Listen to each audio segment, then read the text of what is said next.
চালের দাম বৃদ্ধির কারণে জুলাইয়ে মূল্যস্ফীতি কিছুটা বেড়েছে বলে মন্তব্য করেছেন বাংলাদেশ ব্যাংকের গভর্নর আহসান এইচ মনসুর। জানিয়েছেন, বাজার স্থিতিশীল রাখতে আমদানির নীতিতে পরিবর্তন আনা প্রয়োজন। মঙ্গলবার দুপুরে কৃষি ঋণ নীতিমালা ঘোষণা অনুষ্ঠানে এসব কথা বলেন গভর্নর। চলতি অর্থবছরে কৃষিতে ৩৯,০০০ কোটি টাকা বিতরণের লক্ষ্যমাত্রা ধরা হয়েছে।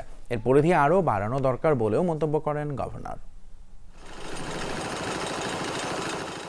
জাতীয় অর্থনীতিতে কৃষির অংশগ্রহণ কমলেও এখনও এ খাতের অবদান ১৩% উপরে, আর মোট কর্মসংস্থানের ৪০% হয় কৃষিতে।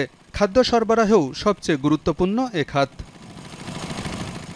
কৃষির গুরুত্ব বিবেচনায় প্রতি বছর এ খাতে ঋণ বিতরণের লক্ষ্যমাত্রা নির্ধারণ করে দেয় বাংলাদেশ ব্যাংক। এবছর কৃষিতে ঋণ বিতরণের লক্ষ্যমাত্রা নির্ধারণ করা হয়েছে ৩৯,০০০ কোটি টাকা, যা গত বছরের চেয়ে ২.৬৩% বেশি। এটি আরও বাড়ানো উচিত বলে মনে করেন গভর্নর। টার্গেট অ্যাচিভ করলে হবে না, কারণ টার্গেট এবছর target ২.৭%, which is very unambitious। আমার প্রবৃদ্ধি হবে লোনে অন্তত পক্ষে ৬-৮% হয়তো হবে। ৮% হলে এখানে ২%। আমি আবার পিছিয়ে পড়ছি আরো।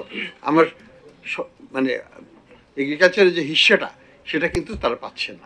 কৃষি ঋণ আদায় নীতিতে পরিবর্তন আনার পক্ষে গভর্নর বলেন, ঋণ পরিশোধে কমপক্ষে ৬ মাস সময় দেওয়া দরকার। সরকার পুনঃ অর্থায়ন সুবিধা দিলেও বাংলাদেশ ব্যাংকের পক্ষ থেকে কৃষিতে এ ধরনের সুবিধা দেওয়ার বিপক্ষে গভর্নর।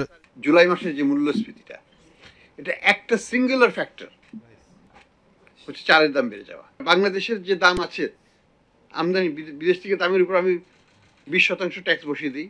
এইটা থেকে এশিওর করে আমরা আমদানি নীতিকে উন্মুক্ত করে দিতে পারি, কিন্তু আমরা কিন্তু সেটা করি নাই। ওই বছরের একটা সময় যে চালের দাম স্পাইক করে এবং তখন আমরা নড়ে চড়ে বসি এবং বাই দ্য টাইম আমদানি আসে বছর শেষ। সবকিছুর দাম স্থিতিশীল থাকলেও শুধু চালের কারণে জুলাইয়ে মূল্যস্ফীতি কিছুটা বেড়েছে বলে মনে করেন গভর্নর। আমদানিকে মূল্যস্ফীতি নিয়ন্ত্রণের উপকরণ হিসেবে ব্যবহারের কথাও বলেন তিনি। সরকার যদি দিতে চায় উইদিন দ্য বাজেট রেখে তারা যত ইচ্ছা রিফাইন্যান্সিং করবে, সেটাতে কোনো আপত্তি কিছু নেই। যত ইচ্ছা সাবসিডি দিবে, সেটা আপত্তি নেই, কোনো অসুবিধা নেই। Bangladesh bank can manage it on behalf of the government. কিন্তু বাংলাদেশ ব্যাংক টাকা ছাপিয়ে রিফাইন্যান্সিং স্কিমটা এটাকে তারা ডিসকারেজ করছে এবং এটার সাথে আমিও একমত। সুদহারে ভর্তুকির চেয়ে সময় মতো ঋণ পাওয়া কৃষকের জন্য গুরুত্বপূর্ণ বলেও মন্তব্য করেন বাংলাদেশ ব্যাংকের গভর্নর। মেইন চ্যালেঞ্জ হচ্ছে access to credit. Alamgir Hossain, Jamuna news, Dhaka.